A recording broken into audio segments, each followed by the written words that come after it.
বাজার করতে গেলে না আমার অনেক বেশি পরিমাণ ভালো লাগে। আমি ১০ ঘন্টা ডিউটি করে এসেও আমার বাজার করতে অনেক বেশি পরিমাণ ভালো লাগে। আসসালামু আলাইকুম এভরিওয়ান, আপনারা সবাই কেমন আছেন? আশা করি সবাই অনেক বেশি পরিমাণ ভালো আছেন। তো আমাদের বাড়িতে আমার খালাতো ভাই এসেছিল। তার জন্য বাজার করার জন্য চলে আসলাম বাজারে। আর এদিকে একটু আমার ভয়েস দিতে সমস্যা হচ্ছে গাইস। আপনারা কিছু মনে করবেন না। তো আমার প্রচুর ঠান্ডা পেয়েছে, ঠান্ডা লেগেছে। তো সেজন্য একটু আমার ভয়েস ওভার করতে একটু সমস্যা হচ্ছে।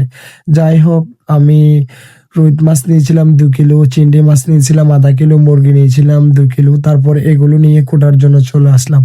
আর আমার আম্মু একটু অসুস্থ, সেজন্য আমি সবসময় চেষ্টা করি আমার আম্মুর কষ্টটা একটু কম হোক। আর এদিকে আমাদের মুরগি, কবুতর, হাঁস, মুরগি, আমার পাখি, এগুলো সারাদিন এগুলোকে দেখাশোনা করতে হয়। আর আমাদের গরু আর ছাগল এগুলো আছে। সেজন্য আমি চেষ্টা করি সবসময় আমার আম্মুকে যেকোনো কাজে একটু হেল্প করার জন্য।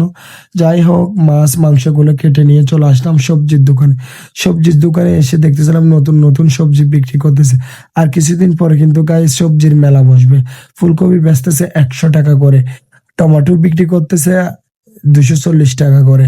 যাই হোক, সবজি সবগুলো নিয়ে চলে আসলাম পানের দোকানে। পান তো নিতেই হবে আমার আম্মুর জন্য। আমি যখন বাজার করতে আসছি পান নিয়ে যেতে হবে, না হলে আমার আম্মু আমাকে ছাড়বে না। তো পান নিয়ে চলে আসলাম একটা ফলের দোকানে। ফলের দোকানে এসে কিছু ফলমূল নিয়ে নিলাম। যাই হোক, আজকে এই পর্যন্ত। দেখা হয়ে যাবে নতুন ভিডিওতে। সে পর্যন্ত সবাই ভালো থাকবেন, সুস্থ থাকবেন। আল্লাহ হাফেজ, টাটা সবাইকে।